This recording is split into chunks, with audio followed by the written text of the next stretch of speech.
March 9, 1230. Theodore Komnenos had conquered half the Balkans, but he made one fatal mistake. In just 20 minutes, his 30,000-strong army would be destroyed by a force 6 times smaller. This is the story of the dawn that changed everything. To understand what happened that morning, we need to rewind a bit.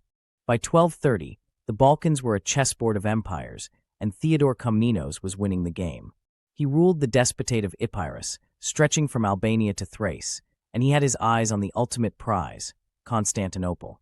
He'd crushed the Latins, pushed back rival claimants, and now only one obstacle stood in his way: Bulgaria. Tsar Ivan Asen II watched Theodore's expansion with growing alarm. The Bulgarian Empire had once been the dominant power in the region, but Theodore was changing the rules. He was bold, aggressive, and seemingly unstoppable. When Theodore demanded that Ivan hand over key territories and recognize Epirote supremacy, it wasn't a request. It was a declaration of war. Here's where Theodore made his critical error. He believed his own reputation. With 30,000 men, a massive force by medieval standards, he marched north expecting Bulgaria to crumble. He'd won every major battle in the past 5 years. Why would this be any different? Ivan Asen had maybe 5,000 troops. The math, Theodore thought, was simple. But Ivan Asen wasn't interested in fighting a fair battle. While Theodore's army trudged through mountain passes, confident and careless, Bulgarian scouts tracked every movement. Ivan knew exactly where Theodore would camp, when he'd arrive, and most importantly, when he'd be vulnerable. This wasn't going to be a test of strength. It was going to be an ambush. The Bulgarian mobilization was a masterclass in secrecy. Ivan gathered his forces quietly, pulling cavalry units from garrisons across the empire without alerting Theodore's spies.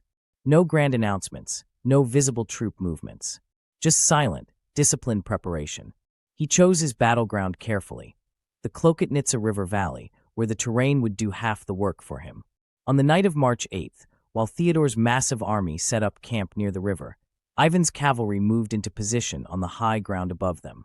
5,000 mounted warriors, hidden in the pre-dawn darkness, looking down on an enemy 6 times their size. They didn't light fires. They didn't make noise. They just waited. Ivan had gambled everything on one principle: hit them before they're ready. Dawn broke slowly over the valley. Theodore's camp was stirring but not ready. Men were eating breakfast, armor was being strapped on, horses were being saddled. Battle formations hadn't been established yet. And that's when they heard it: the thunder of hooves from above. The Bulgarian cavalry crashed into the Epirote camp like an avalanche. Theodore's soldiers scrambled for weapons, tried to form defensive lines, but it was chaos. The high ground gave Ivan's charge devastating momentum. Horses and riders plowed through half-dressed soldiers, scattering formations before they could even form. Theodore's numerical advantage meant nothing if his men couldn't organize. 20 minutes.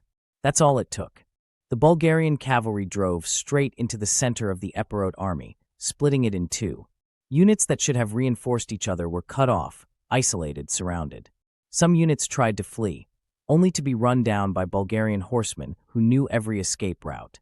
Others surrendered on the spot.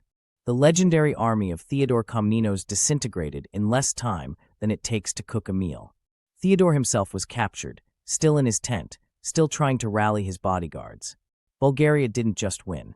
They annihilated a force 6 times their size without breaking a sweat. Bulgaria became the undisputed hegemon of the Balkans for the next 2 decades.